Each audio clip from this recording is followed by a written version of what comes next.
Olá a todos, bem-vindos ao canal do professor Eduardo Calvert. Esse aqui é um canal em que a gente vai falar sobre processo civil, a gente vai falar bastante sobre as questões recorrentes, as questões práticas que acontecem aí no dia a dia do exercício da advocacia, no processo civil. Vamos falar também bastante de teoria, bastante sobre questões acadêmicas, porque como diria o meu professor Botelho de Mesquita, nada mais prático que uma boa teoria. Então, se você é dessa turma, você gosta de processo civil, você é advogado, você é estudante, cola aqui com a gente, se inscreve no canal que sempre vai ter coisa interessante. Vamos começar falando, vamos fazer uma série de alguns vídeos sobre honorários advocatícios e sobre sucumbência, vídeos curtos que vamos falar sobre alguns assuntos que ainda não têm uma solução definitiva pelo Poder Judiciário, que foram de alguma forma alterados pela disciplina do atual Código de Processo Civil. Não é mais adequado falar em novo, né? Já temos mais de 4 anos aí de vigência do atual Código de Processo Civil. Vamos falar ainda das questões que não estão sedimentadas jurisprudencialmente.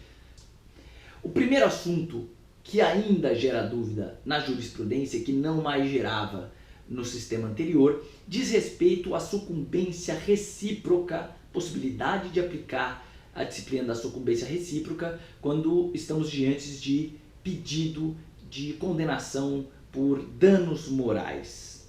Para a gente entender o problema, a gente precisa entender como que ele era tratado na disciplina anterior.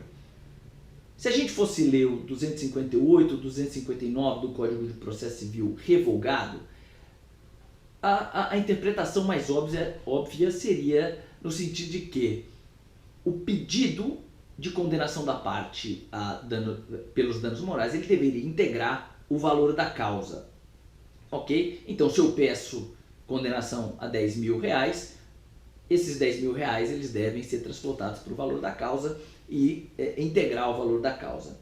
Esse não era o entendimento jurisprudencial no sistema anterior. A jurisprudência sedimentou o entendimento na vigência do Código Antigo, no sentido de que o pedido, em se tratando de danos morais, ele seria o pedido para arbitramento pelo juiz. Então, todos os valores que a parte autora, apontava na inicial, eles seriam reforços argumentativos, eles seriam sugestões e não necessariamente integrariam o pedido. O pedido é de arbitramento.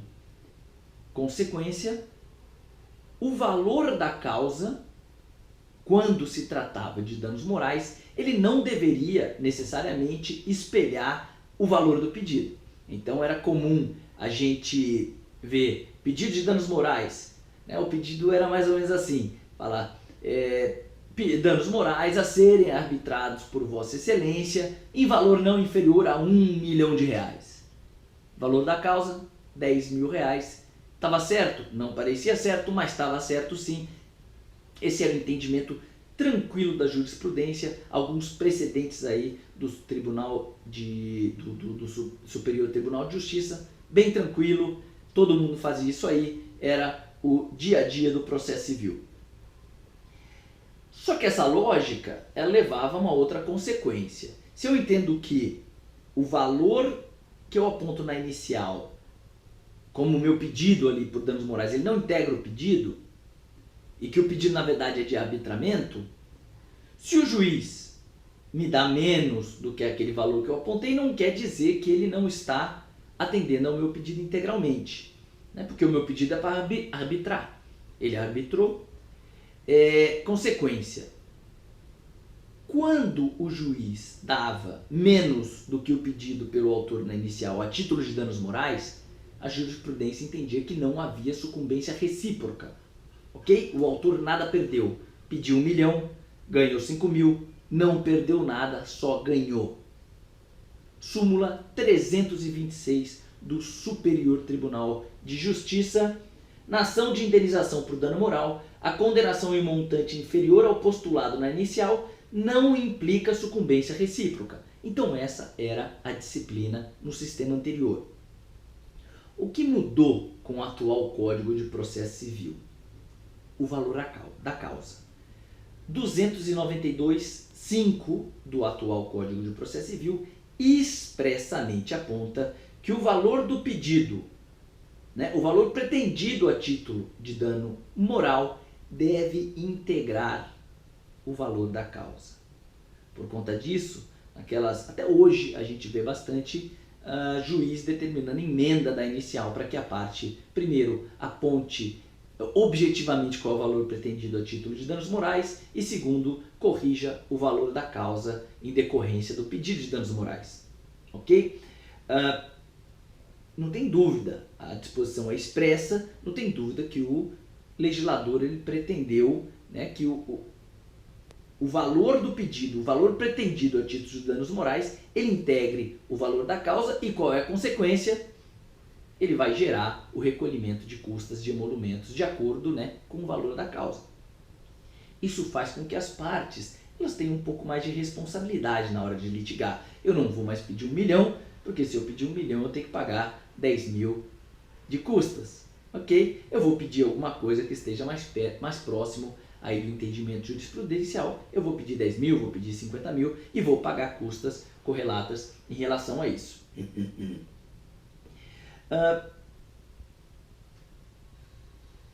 Só que se eu começo a entender que o valor pretendido integra o pedido e integra de forma objetiva, será que quando o juiz dá menos do que eu peço, eu vou ter sucumbência recíproca? Porque agora objetivamente eu tenho um pedido certo, 10 mil, o juiz me deu 5 mil, quer dizer que eu perdi 5 mil no meu pedido. Essa é a dúvida, esse é ainda o assunto, a questão que não está definitivamente sedimentada nos tribunais. Ok? Se eu entender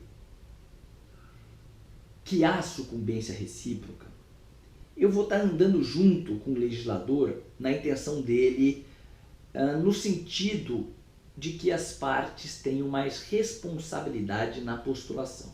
Ou seja, me parece que é uma intenção do legislador impedir o excesso de litigância por conta de aventuras jurídicas, por conta da postulação ou da litigância irresponsável.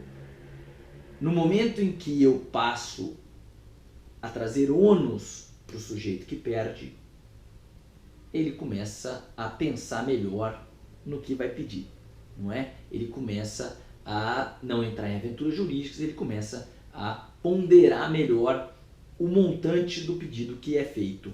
Me parece que isso é positivo, me parece que essa é a intenção do legislador e me parece que, consequentemente, o entendimento no sentido de que os danos morais geram sucumbência recíproca se não concedidos na sua integralidade, ele é o melhor entendimento que está mais em consonância com a legislação.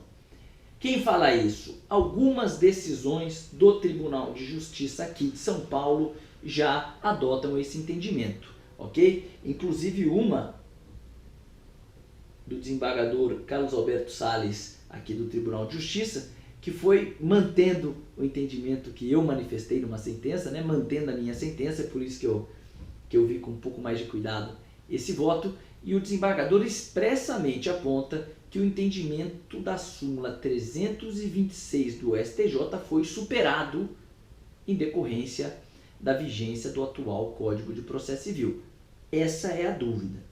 Será que o Código atual superou o entendimento manifestado pela súmula 326?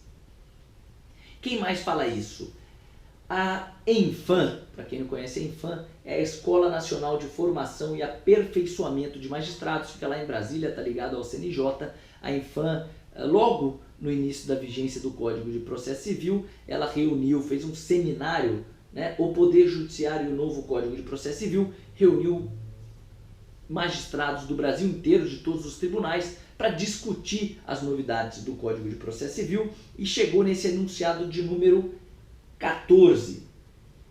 Em caso de sucumbência recíproca, deverá ser considerada proveito econômico do réu, para fins do artigo 85, parágrafo 2º do CPC, a diferença entre o que foi pleiteado pelo autor e o que foi concedido, inclusive no que se refere às condenações por danos morais. Então, a orientação da escola de formação dos magistrados é no sentido de que o juiz deu menos do que o pretendido a título de danos morais, a sucumbência recíproca.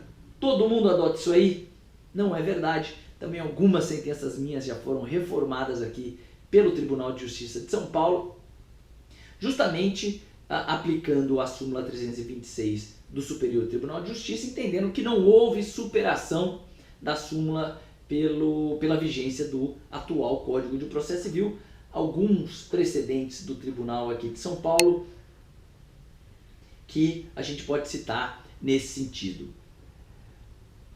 Já ficou claro, eu entendo mais acertada a posição no sentido de que houve superação da súmula 326 do Superior Tribunal de Justiça e no sentido de que há sucumbência recíproca quando o pedido de danos morais ele não é atendido na sua integralidade, ou seja, eu peço 50, eu ganho 10, eu sou mais sucumbente do que vencedor, eu vou pagar honorários, né? E especialmente com essa finalidade de incentivar as partes a litigar de forma responsável.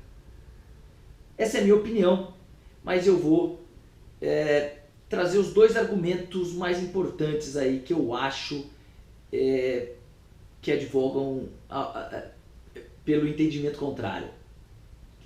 O ministro Fux, quando ainda era ministro lá do STJ, num dos precedentes que fundamentou a súmula 326, ele falava de uma situação paradoxal da parte ser condenada ao pagamento de honorários advocatícios em valor superior ao valor que ela ganhou em decorrência da indenização. Ou seja, é óbvio que isso espelha ou representa uma situação de exagero. A parte pede 100 mil reais a título de danos morais e o juiz dá 5 mil reais de danos morais. Ela perdeu 95, ela foi sucumbente porque a outra parte perdeu parcela mínima do pedido e vai pagar quanto de danos de honorários? Pelo menos 10% do pedido. Então ela vai pagar 10 mil de honorários e vai ganhar 5 mil de indenização. Isso aqui é um precedente do ministro Fux, que fundamentou a súmula 326. Um dos precedentes, um dos julgamentos que fundamentou a súmula 326.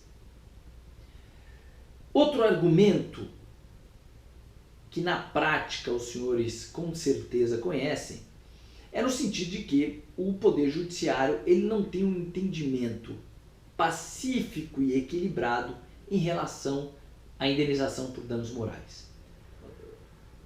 Isso é o que a gente chama de jurisprudência lotérica, não é mesmo? Se deu sorte de cair com determinado juiz, se deu sorte de cair em determinada turma, Câmara do Tribunal, o sujeito vai ganhar mais ou menos de acordo com o entendimento daqueles magistrados individualmente. Há magistrados que por conta de um apontamento indevido dão 5 mil, outros que dão 15 mil e outros que dão 4 mil reais.